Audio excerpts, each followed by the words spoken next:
Charlotte's Web by E.B. White. Pictures by Garth Williams. Read by the Medical Educational Missions and Outreach Club at the University of Southern California.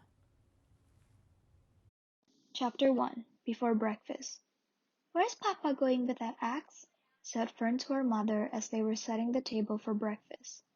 "Out to the hog house," replied Mrs. Arable. "Some pigs were born last night." "I don't see why he needs an axe," continued Fern, who was only 8. "Well," said her mother, "one of the pigs is a runt. It's very small and weak, and it will never amount to anything. So your father has decided to do away with it." "Do away with it?" shrieked Fern. "You mean kill it? Just because it's smaller than the others?" Mrs. Arable put a pitcher of cream on the table. "Don't yell, Fern," she said. "Your father is right. The pig would probably die anyway." Fern pushed the chair out of the way and ran outdoors. The grass was wet and the earth smelled of springtime. Fern's sneakers were sopping by the time she caught up with her father. "Please don't kill it," she sobbed. "It's unfair." Mr. Arable stopped walking. "Fern," he said gently, "you will have to learn to control yourself." "Control myself?" yelled Fern. "This is a matter of life and death, and you talk about controlling myself?" Tears ran down her cheeks, and she took hold of the axe and tried to pull it out of her father's hand. "Fern," said Mr. Arable, "I know more about raising a litter of pigs than you do. A weakling makes trouble. Now run along." "But it's unfair," cried Fern. "The pig couldn't help being born small, could it? If I had been very small at birth, would you have killed me?" Mr. Arable smiled. "Certainly not," he said, looking down at his daughter with love. "But this is different. A little girl is one thing, a little runty pig is another." "I see no difference," replied Fern, still hanging onto the axe. "This is the most terrible case of injustice I ever heard of." A queer look came over John Arable's face. He seemed almost ready to cry himself. "All right," he said. "You go back to the house, and I will bring the runt when I come in. I'll let you start it on a bottle, like a baby. Then you'll see what trouble a pig can be." When Mr. Arable returned to the house, half an hour later, he carried a carton under his arm. Fern was upstairs changing her sneakers. The kitchen table was set for breakfast, and the room smelled of coffee, bacon, damp plaster, and wood smoke from the stove. "Put it on her chair," said Mrs. Arable.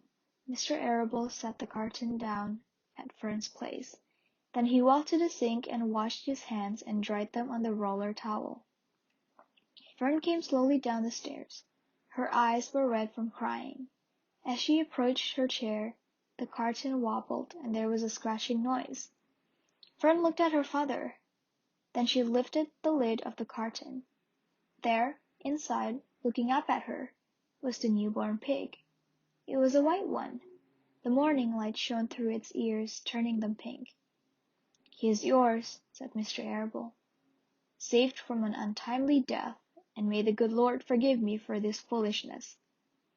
Fern couldn't take her eyes off the tiny pig. "Oh," she whispered. "Oh, look at him. He's absolutely perfect." She closed the carton carefully. First she kissed her father, then she kissed her mother. Then she opened the lid again, lifted the pig out, and held it against her cheek.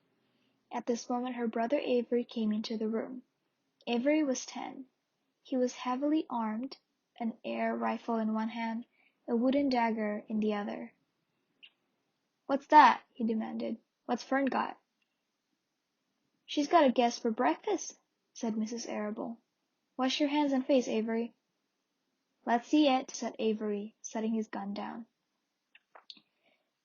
"You call that miserable thing a pig? That's a fine specimen of a pig. It's no bigger than a white rat." "Wash up and eat your breakfast, Avery," said his mother. "The school bus will be along in half an hour." "Can I have a pig too, Pop?" asked Avery. "No, I only distribute pigs to early risers," said Mr. Arable. Fern was up at daylight, trying to rid the world of injustice. As a result, she now has a pig. A small one, to be sure, but nevertheless a pig. It just shows what can happen if a person gets out of bed promptly. Let's eat. But Fern couldn't eat until her pig had had a drink of milk. Mrs. Arabelle found a baby's nursing bottle and a rubber nipple. She poured warm milk into the bottle, fitted the nipple over the top, and handed it to Fern. "Give him his breakfast," she said. A minute later, Fern was seated on the floor in the corner of the kitchen with her infant between her knees, teaching it to suck from the bottle. The pig, although tiny, had a good appetite and caught on quickly. The school bus honked from the road. "Run!" commanded Mrs. Arabelle, taking the pig from Fern and slipping a donut into her hand. Avery grabbed his gun and another donut. The children ran out to the road and climbed into the bus. Fern took no notice of the others in the bus. She just sat and stared out of the window, thinking what a blissful world it was and how lucky she was to have an entire charge of a pig. By the time the bus reached school, Fern had named her pet, selecting the most beautiful name she could think of. "Its name is Wilbur," she whispered to herself. She was thinking about the pig when the teacher said, "Fern, what is the capital of Pennsylvania?" "Wilbur," replied Fern dreamily. The pupils giggled. Fern blushed. Chapter 2. Wilbur. Fern loved Wilbur more than anything. She loved to stroke him, to feed him, to put him to bed. Every morning, as soon as she got up, she warmed his milk, tied his bib on, and held the bottle for him. Every afternoon, when the school bus stopped in front of her house, she jumped out and ran to the kitchen to fix another bottle for him. She fed him again at supper time, and again just before going to bed. Mrs. Arabelle gave him a feeding around noontime each day, when Fern was away in school. Wilbur loved his milk, and he was never happier than when Fern was warming up a bottle for him.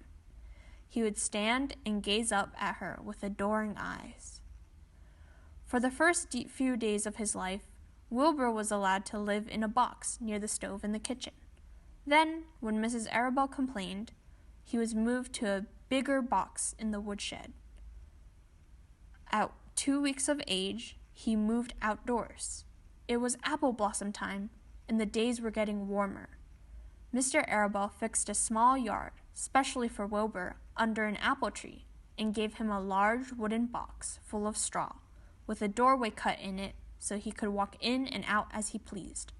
"Will he be cold at night?" asked Fern. "No," said her father. "You watch and see what he does." Carrying a bottle of milk, Fern sat down under the apple tree inside the yard. Wilbur ran to her, and she held the bottle for him while he sucked. When he had finished the last drop, he grunted and walked sleepily into the box. Fern peered through the door. Wilbur was poking the straw with his snout. In a short time, he had dug a tunnel in the straw. He crawled into the tunnel and disappeared from sight, completely covered with straw. Fern was enchanted. It relieved her mind to know that her baby would sleep covered up and would stay warm.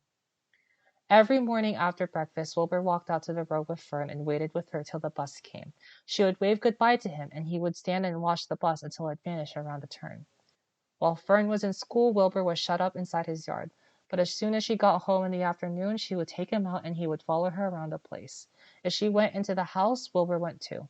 If she went upstairs, Wilbur would wait at the bottom step until she came down again. If she took her doll for a walk in the doll carriage, Wilbur followed along. Sometimes on these journeys, Wilbur would get tired, and Fern would pick him up and put him in the carriage alongside the doll.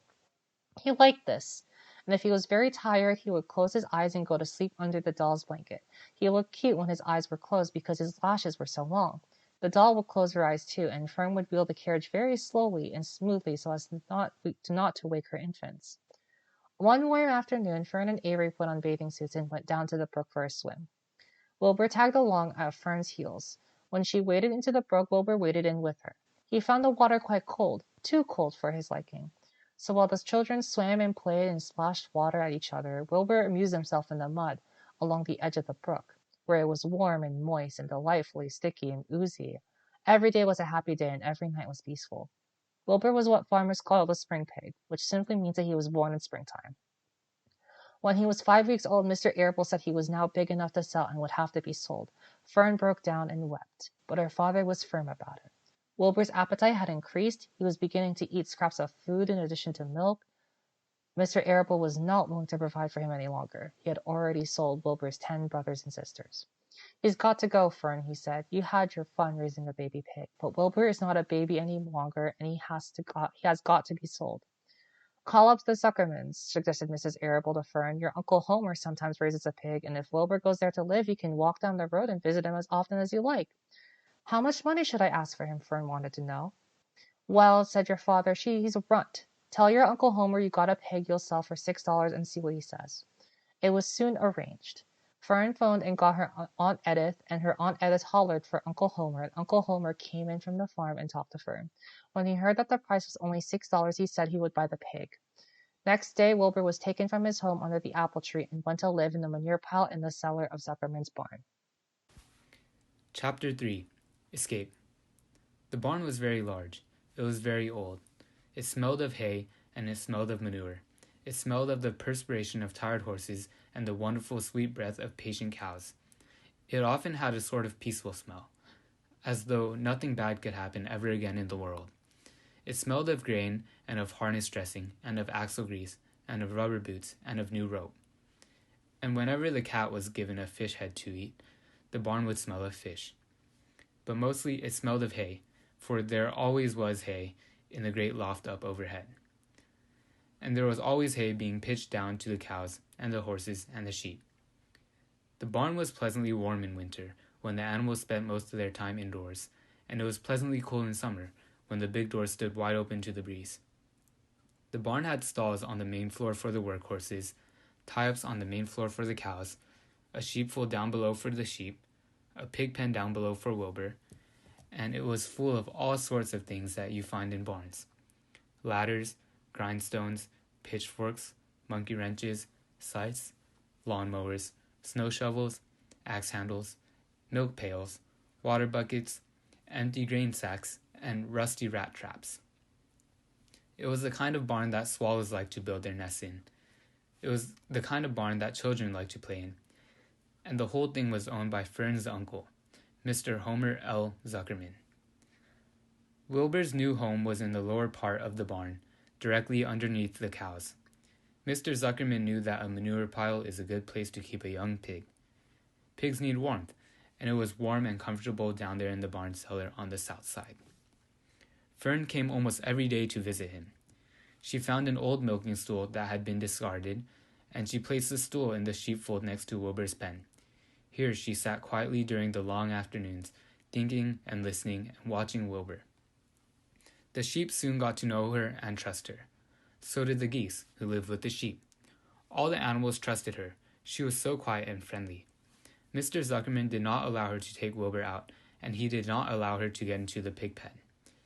But he told Fern that she could sit on the stool and watch Wilbur as long as she wanted to. It made her happy just to be near the pig, and it made Wilbur happy to know that she was sitting there, right outside his pen. But he never had any fun. No walks, no rides, no swims. One afternoon in June, when Wilbur was almost 2 months old, he wandered out into a small yard outside the barn. Fern had not arrived for her usual visit. Wilbur stood in the sun feeling lonely and bored. There's never anything to do around here, he thought. He walked slowly to his food trough and sniffed to see if anything had been overlooked at lunch. He found a small strip of potato skin and ate it. His back itched, so he leaned against the fence and rubbed against the boards. When he tired of this, he walked indoors, climbed to the top of the manure pile, and sat down. He didn't feel like going to sleep. He didn't feel like digging.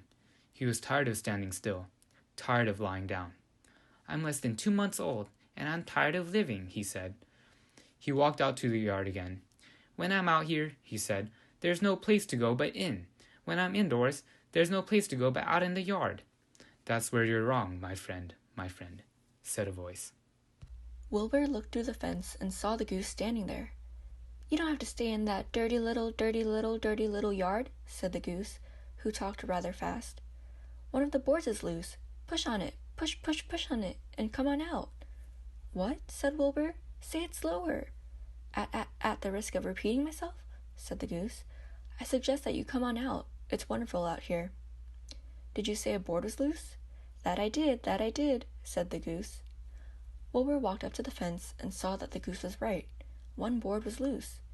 He put his head down, shut his eyes, and pushed. The board gave way. In a minute he had squeezed through the fence and was standing in the long grass outside his yard. The goose chuckled. How does it feel to be free? She asked. I like it, said Wilbur. That is, I guess I like it. Actually, Wilbur felt queer to be outside his fence, with nothing between him and the big world. Where do you think I'd better go? Anywhere you like, said the goose.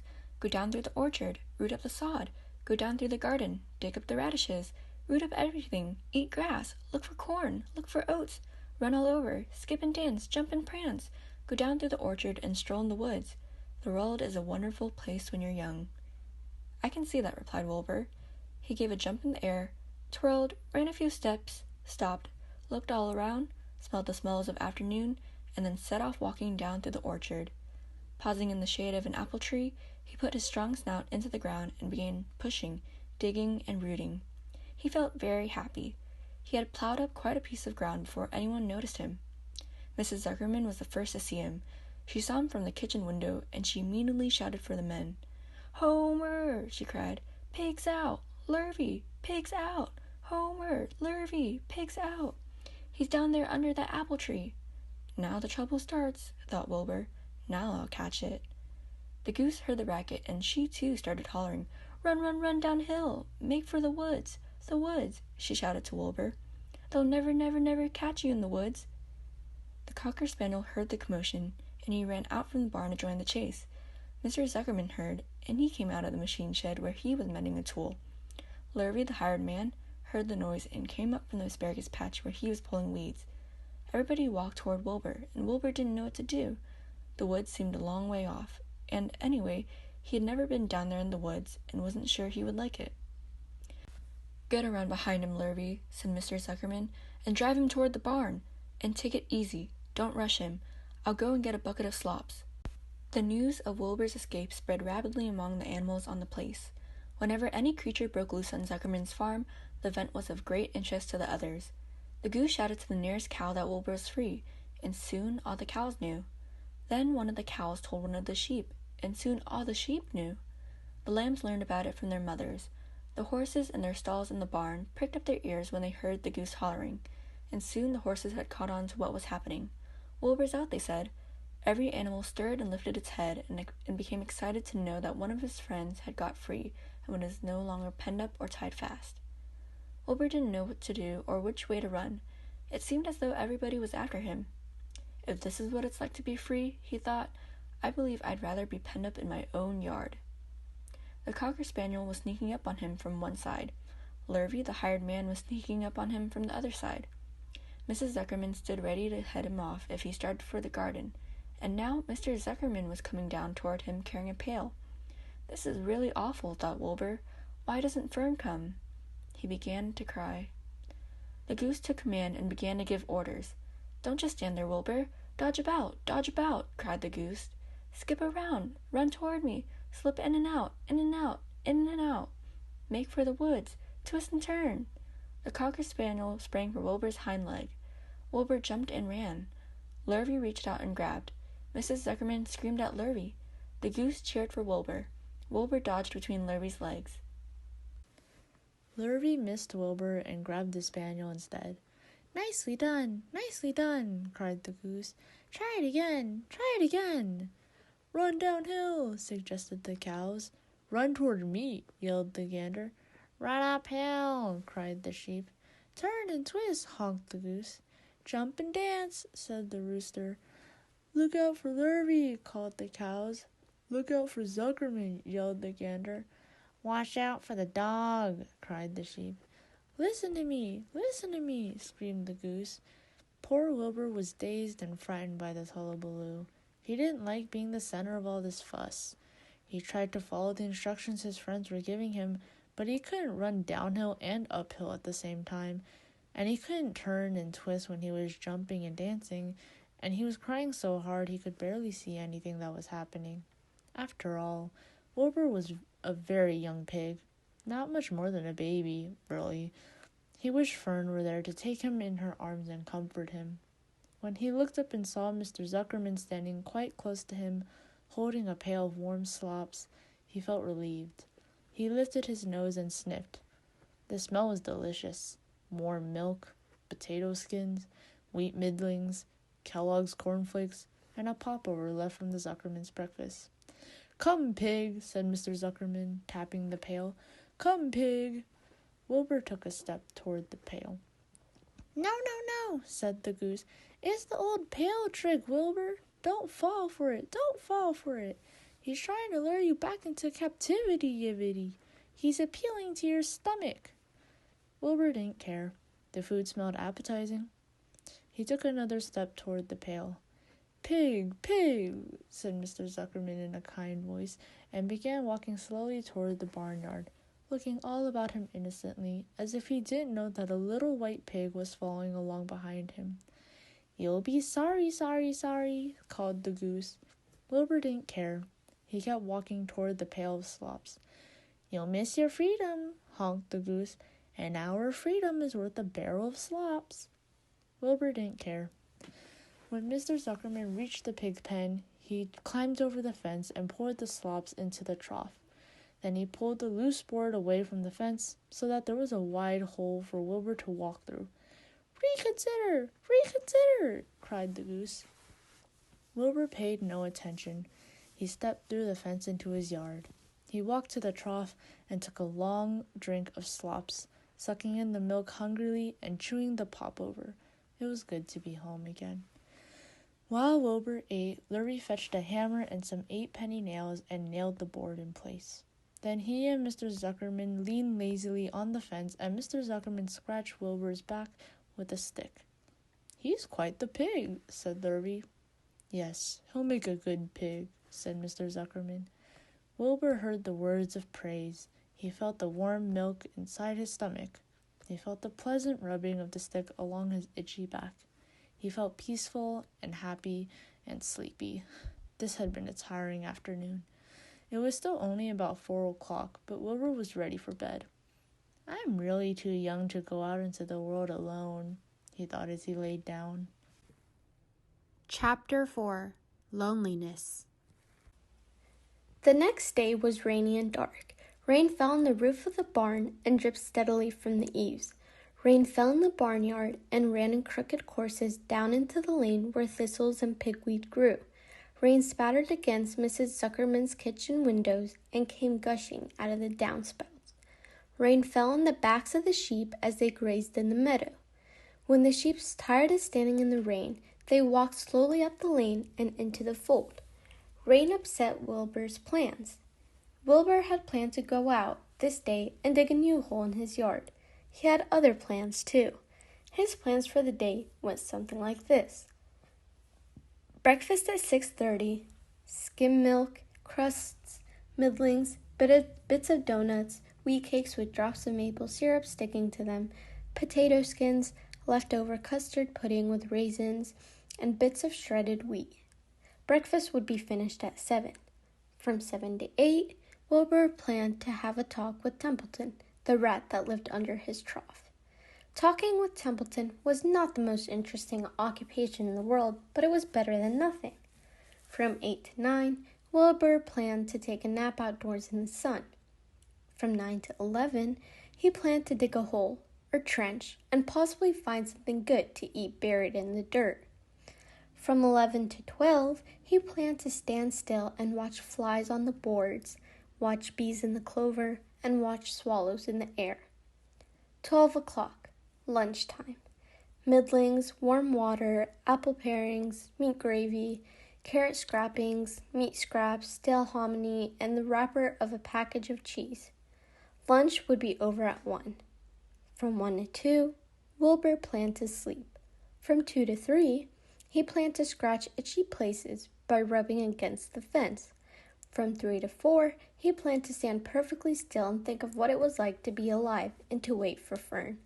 At 4 would come supper. skim milk, provender, leftover sandwich from Lurvy's lunchbox, prune skins, a morsel of this, a bit of that, fried potatoes, marmalade drippings, a little more of this, a little more of that, a piece of baked cake, a scrap of upside-down cake. Wilbur had gone to sleep thinking about these plans. He awoke at 6 and saw the rain, and it seemed as though he couldn't bear it. I get everything all beautifully planned out, and it has to go and rain, he said. For a while, he stood gloomily indoors. Then he walked to the door and looked out. Drops of rain struck his face. His yard was cold and wet. His trough had an inch of rainwater in it. Templeton was nowhere to be seen. Are you out there, Templeton? Called Wilbur. There was no answer. Suddenly, Wilbur felt lonely and friendless. One day just like another, he groaned. I'm very young, I have no real friend here in the barn. It's going to rain all morning and all afternoon, and Fern won't come in such bad weather. Oh, honestly. And Wilbur was crying again for the second time in 2 days. At 6:30, Wilbur heard the banging of a pail. Lurvy was standing outside in the rain stirring up breakfast. Come on, pig, said Lurvy. Wilbur did not budge. Lurvy dumped the slops, scraped the pail, and walked away. He noticed that something was wrong with the pig. Wilbur didn't want food. He wanted love. He wanted a friend, someone who would play with him. He mentioned this to the goose, who was sitting quietly in a corner of the sheepfold. Will you come over and play with me? He asked. Sorry, Sonny, sorry, said the goose. I'm sitting on my eggs, 8 of them. Got to keep them toasty, warm. I have to sit right here. I'm no flibberty-ibberty gibbet. I do not play when there are eggs to hatch. I'm expecting goslings. Well, I didn't think you were expecting woodpeckers, said Wilbur bitterly. Wilbur next tried one of the lambs. Will you please play with me? He asked. Certainly not, said the lamb. In the first place, I cannot get into your pen, as I am not old enough to jump over the fence. In the second place, I am not interested in pigs. Pigs mean less than nothing to me. What do you mean less than nothing? Replied Wilbur. I don't think there is any such thing as less than nothing. Nothing is absolutely the limit of nothingness. It's the lowest you can go. It's the end of the line. How can something be less than nothing? If there were something that was less than nothing, then nothing would not be nothing, it would be something, even though it's just a very little bit of something. But if nothing is nothing, then nothing has nothing that is less than it is. Oh, be quiet, said the lamb. Go play by yourself. I don't play with pigs. Sadly, Wilbur lay down and listened to the rain. Soon he saw the rat climbing down a slanting board that he used as a stairway. Will you play with me, Templeton? Asked Wilbur. Play, said Templeton, twirling his whiskers. Play. I hardly know the meaning of the word. Well, said Wilbur, it means to have fun, to frolic, to run and skip and make merry. I never do those things if I can avoid them, replied the rat, sourly. I prefer to spend my time eating, gnawing, spying, and hiding.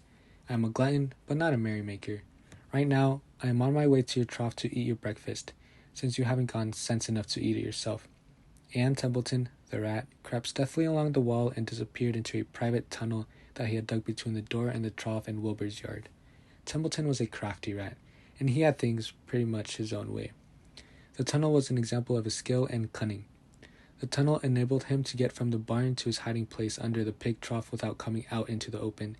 He had tunnels and runaways all over Mr. Zuckerman's farm, and could get from one place to another without being seen. Usually, he slept during the daytime and was abroad only after dark. Wilbur watched him disappear into his tunnel. In a moment, he saw the rat's sharp nose poke out from underneath the wooden trough. Cautiously, Templeton pulled himself up over the edge of the trough. This was almost more than Wilbur could stand, on this dreary, rainy day, to see his breakfast being eaten by somebody else. He knew Templeton was getting soaked, out there in the pouring rain, but even that didn't comfort him. Friendless, dejected, and hungry, he threw himself down in the manure and sobbed. Late that afternoon, Lurvy went to Mr. Zuckerman. I think there's something wrong with that pig of yours. He hasn't touched his food. Give him 2 spoonfuls of sulfur and a little molasses, said Mr. Zuckerman. Wilbur couldn't believe what was happening to him when Lurvy caught him and forced the medicine down his throat. This was certainly the worst day of his life. He didn't know whether he could endure the awful loneliness anymore. Darkness settled over everything. Soon, there were only shadows and the noises of the sheep chewing their cuds, and occasionally the rattle of a cow chained up overhead. You can imagine Wilbur's surprise when, out of the darkness, came a small voice he had never heard before. It sounded rather thin, but pleasant. "Do you want a friend, Wilbur?" it said. "I'll be a friend to you. I've watched you all day, and I like you." "But I can't see you," said Wilbur, jumping to his feet. "Where are you, and who are you?" "I'm right up here," said the voice. "Go to sleep. You'll see me in the morning." Chapter 5. Charlotte. The night seemed long. Wilbur's stomach was empty and his mind was full. And when your stomach is empty and your mind is full, it's always hard to sleep. A dozen times during the night, Wilbur woke and stared into the blackness, listening to the sounds and trying to figure out what time it was. A barn is never perfectly quiet. Even at midnight, there's usually something stirring. The first time he woke, he heard Templeton gnawing a hole in the grain bin. Templeton's teeth scraped loudly against the wood and made quite a racket. That crazy rat, thought Wilbur. Why does he have to stay up all night, grinding his clashers and destroying people's property? Why can't he go to sleep like any decent animal? The second time Wilbur woke, he heard the goose turning on her nest and chuckling to herself. "What time is it?" whispered Wilbur to the goose. Probably about 11:30, said the goose. "Why aren't you asleep, Wilbur?" "Too many things on my mind," said Wilbur. "Well," said the goose, "that's not my trouble. I have nothing at all on my mind, but I have too many things under my behind. Have you ever tried to sleep while sitting on 8 eggs? "No," replied Wilbur. "I suppose it is uncomfortable. How long does it take a goose egg to hatch?" Approximately 30 days, all told," answered the goose, "but I cheat a little. On warm afternoons, I just pull a little straw over the eggs and go out for a walk." Wilbur yawned and went back to sleep. In his dreams, he heard again the voice saying, "I'll be a friend to you. Go to sleep. You'll see me in the morning." About half an hour before dawn, Wilbur woke and listened. The barn was still dark. The sheep lay motionless. Even the goose was quiet. Overhead on the main floor, nothing stirred. The cows were resting. The horses dozed. Templeton had quit work and gone off somewhere on an errand. The only sound was a slight scraping noise from the rooftop, where the weather vane swung back and forth. Wilbur loved the barn when it was like this, calm and quiet, waiting for light. Day is almost here, he thought. Through a small window, a faint gleam appeared. One by one the stars went out. Wilbur could see the goose a few feet away. She sat with head tucked under a wing. Then he could see the sheep and the lambs. The sky lightened. "Oh, beautiful day, it is here at last. Today I shall find my friend." Wilbur looked everywhere. He searched his pen thoroughly. He examined the window ledge, stared up at the ceiling, but he saw nothing new. Finally, he decided he would have to speak up. He hated to break the lovely stillness of dawn by using his voice, but he couldn't think of any other way to locate the mysterious new friend who was nowhere to be seen. So Wilbur cleared his throat. "Attention, please," he said in a loud, firm voice.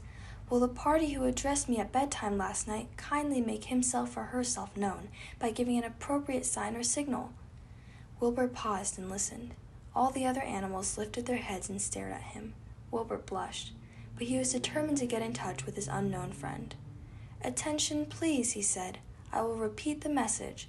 Will the party who addressed me at bedtime last night kindly speak up? Please tell me where you are if you are my friend." The sheep looked at each other in disgust. "Stop your nonsense, Wilbur," said the oldest sheep. "If you have a new friend here, you are probably disturbing his rest, and the quickest way to spoil a friendship is to wake somebody up in the morning before he is ready. How can you be sure your friend is an early riser?" "I beg everyone's pardon," whispered Wilbur. "I didn't mean to be objectionable." He lay down meekly in the manure, facing the door. He did not know it, but his friend was very near. And the old sheep was right. The friend was still asleep. Soon Lurvy appeared with slops for breakfast. Wilbur rushed out, ate everything in a hurry, and licked the trough. The sheep moved off down the lane. The gander waddled along behind them, pulling grass. And then, just as Wilbur was settling down for his morning nap, he heard again the thin voice that had addressed him the night before. "Salutations," said the voice. Wilbur jumped to his feet. What?" he cried.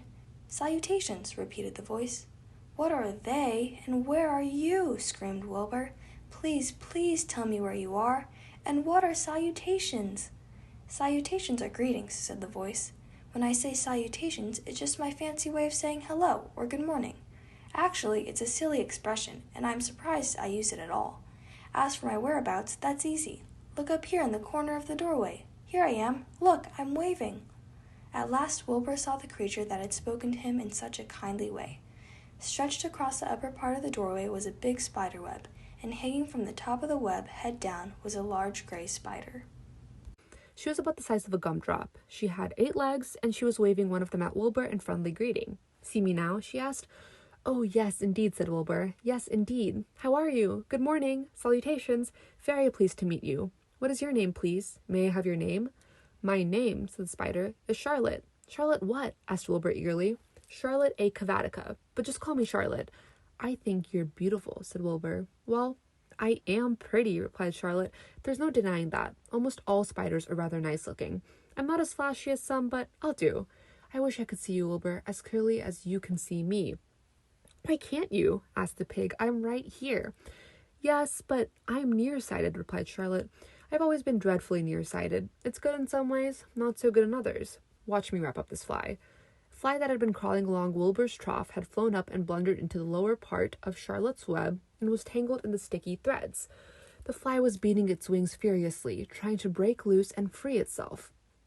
"First," said Charlotte, "I dive at him." She plunged head first towards the fly. As she dropped, a tiny silken thread unwound from her rear end. "Next, I wrap him up." She grabbed the fly, threw a few jets of silk around it, and rolled it over and over, wrapping it so that it couldn't move. Wilbur watched in horror. He could hardly believe what he was seeing, and although he detested flies, he was sorry for this one. "There," said Charlotte. "Now I knock him out, so he'll be more comfortable." She bit the fly. "He can't feel a thing now," she remarked. "He'll make a perfect breakfast for me."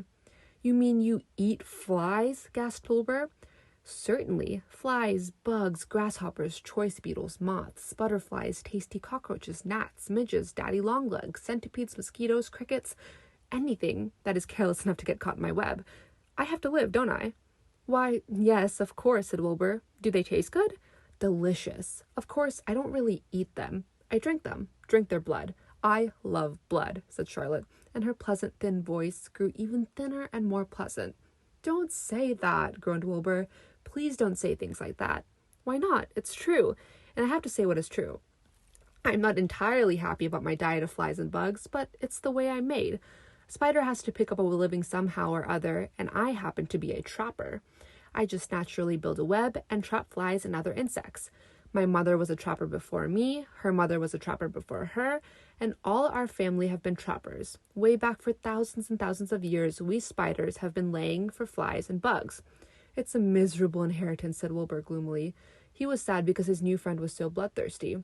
"Yes, it is," agreed Charlotte, "but I can't help it. I don't know how the first spider in the early days of the world happened to think up this fancy idea of spinning a web, but she did, and it was clever of her too. And since then, all of us spiders have had to work the same trick. It's not a bad pitch on the whole." "It's cruel," replied Wilbur, who did not intend to be argued out of his position. "Well, you can't talk," said Charlotte. "You have your meals brought to you in a pail. Nobody feeds me. I have to get my own living. I live by my wits. I have to be sharp and clever, lest I go hungry. I have to think things out, catch what I can, take what comes. And it just so happens, my friend, that what comes is flies and insects and bugs. And furthermore," said Charlotte, shaking one of her legs, "do you realize that if I didn't catch bugs and eat them, bugs would increase and multiply and get so numerous that they'd destroy the earth, wipe out everything?" "Really?" said Wilbur. "I wouldn't want that to happen. Perhaps your web is a good thing after all." The goose had been listening to this conversation and chuckling to herself. "There are a lot of things Wilbur doesn't know about life," she thought. "He's really a very innocent little pig. He doesn't even know what's going to happen to him around Christmas time. He has no idea that Mr. Zuckerman and Lurvy are plotting to kill him." And the goose raised herself a bit and poked her eggs a little further under her so that they would receive the full heat from her warm body and soft feathers. Charlotte stood quietly over the fly, preparing to eat it. Wilbur lay down and closed his eyes. He was tired from his wakeful night and from the excitement of meeting someone for the first time. A breeze brought him the smell of clover, the sweet-smelling world beyond his fence. Well, he thought, I've got a new friend all right, but what a gamble friendship is. Charlotte is fierce, brutal, scheming, bloodthirsty, everything I don't like. How can I learn to like her even though she is pretty and of course clever? Wilbur was merely suffering the doubts and fears that often go with finding a new friend. In good time he would discover that he was mistaken about Charlotte. Underneath her rather bold and cruel exterior, she had a kind heart, and she was to prove loyal and true to the very end. Chapter 6. Summer Days. The early summer days on the farm are the happiest and fairest days of the year. Lilacs bloom and make the air sweet, and then fade. Apple blossoms come with the lilacs, and the bees visit around among the apple trees. The days grow warm and soft. School ends, and children have time to play and to fish for trouts in the brook. Avery often brought a trout home in his pocket, warm and stiff and ready to be fried for supper. Now that school was over, Fern visited the barn almost every day to sit quietly on her stool. The animals treated her as an equal. The sheep lay calmly at her feet. Around the 1st of July, the workhorses were hitched to the mowing machine, and Mr. Zuckerman climbed into the seat and drove into the field. All morning you could hear the rattle of the machine as it went round and round, while the tall grass fell down behind the cutter bar in the long green swaths. Next day, if there was no thunder shower, all hands would help rake and pitch and load, and the hay would be hauled to the barn in the high hay wagon, with Fern and Avery riding at the top of the load. Then the hay would be hoisted, sweet and warm, into the big loft until the whole barn seemed to be a wonderful bed of timothy and clover. It was fine to jump in and perfect to hide in, and sometimes Avery would find a little grass snake in the hay and would add it to the other things in his pocket. Early summer days are a jubilee for the birds. In the fields, around the house, in the barn, in the woods, in the swamp. Everywhere love and songs and nests and eggs. From the edge of the woods, the white-throated sparrow, which must come all the way from Boston, calls, "Oh, Peabody, Peabody, Peabody!" On an apple bough, the phoebe teeters and wags its tail and says, "Phoebe, Phoebe." The song sparrow, who knows how brief and lovely life is, says, "Sweet, sweet, sweet interlude. Sweet, sweet, sweet interlude." If you enter the barn, the swallows swoop down from their nests and scold. "Cheeky, cheeky," they say. In the early summer, there are plenty of things for a child to eat and drink and suck and chew. Dandelion stems are full of milk. Clover heads are loaded with nectar. The frigid air is full of ice-cold drinks. Everywhere you look is life. Even the little ball of spit on the weed stalk, if you poke it apart, has a green worm inside it. And on the underside of the leaf of the potato vine are the bright orange eggs of the potato bug. It was on a day in early summer that the goose eggs hatched. This was an important event in the barn cellar. Fern was there, sitting on her stool when it happened. Except for the goose herself, Charlotte was the first to know that the gooselings had at last arrived. The goose knew a day in advance that they were coming. She could hear their weak voices calling from inside the egg. She knew that they were in a desperately cramped position inside the shell and were most anxious to break through and get out. So she sat quite still and talked less than usual. When the first gooseling poked its gray-eyed head through the goose feathers and looked around, Charlotte spied it and made the announcement. "I am sure," she said, "that every one of us here will be gratified to learn that after 4 weeks of unremitting effort and patience on the part of our friend the goose, she has now something to show for it. The gooselings have arrived. May I offer my sincere congratulations?" "Thank you, thank you, thank you," said the goose, nodding and bowing shamelessly. "Thank you," said the gander. "Congratulations," shouted Wilbur. "How many gooselings are there? I can only see one." "There are 7, said the goose. "Fine," said Charlotte. 7 is a lucky number." Luck has nothing to do with this, said the goose. It was good management and hard work. At this point, Templeton showed his nose from his hiding place under Wilbur's trough. He glanced at Fern, then crept cautiously toward the goose, keeping close to the wall. Everyone watched him, for he was not well liked, not trusted. Look, he said in his sharp voice, you say you have 7 goslings. There were 8 eggs. What happened to the other egg? Why didn't it hatch? It's a dud, I guess, said the goose. What are you going to do with it? Continued Templeton, his little round beady eyes fixed on the goose. You can have it, replied the goose. Roll it away and add it to that nasty collection of yours. Templeton had a habit of picking up unusual objects around the farm and storing them in his home. He saved everything. Certainly, said the gander. You may have the egg, but I tell you one thing, Templeton. If I ever catch you poking your ugly nose around our goslings, I'll give you the worst pounding a rat ever took. And the gander opened his strong wings and beat the air with them to show his power. He was strong and brave, but the truth is, both the goose and the gander were worried about Templeton, and with good reason. The rat had no morals, no conscience, no scruples, no consideration, no decency, no milk of rodent kindness, no compunctions, no higher feelings, no friendliness, no anything. He would kill a goose if he could get away with it. The goose knew that. Everybody knew that. With her broad bill, the goose pushed the unhatched egg out of the nest, and the entire company watched in disgust while the rat rolled it away. Even Wilbur, who could eat almost anything, was appalled. Imagine wanting a junky old rotten egg, he muttered. A rat is a rat, said Charlotte. She laughed, a tinkling little laugh. But my friends, if that ancient egg ever breaks, this barn will be untenable. What's that mean? Asked Wilbur. It means nobody will be able to live here on account of the smell. A rotten egg is a regular stink bomb. I won't break it, snarled Templeton. I know what I'm doing. I handle stuff like this all the time. He disappeared into his tunnel, pushing the goose egg in front of him. He pushed and nudged till he succeeded in rolling it to his lair under the trough. That afternoon, when the wind had died down and the barnyard was quiet and warm, the grey goose led her 7 goslings off the nest and out into the world. Mr. Zuckerman spied them when he came with Wilbur's supper. Well, hello there, he said, smiling over. Let's see, 1, 2, 3, 4, 5, 6, 7. 7 baby geese. Now, isn't that lovely? Chapter 7. Bad News. Wilbur liked Charlotte better and better each day. Her campaign against insects seemed sensible and useful. Hardly anybody around the farm had a good word to say for a fly.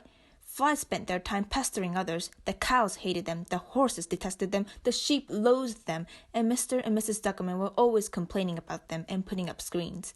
Wilbur admired the way Charlotte managed. He was particularly glad that she always put her victim to sleep before eating it.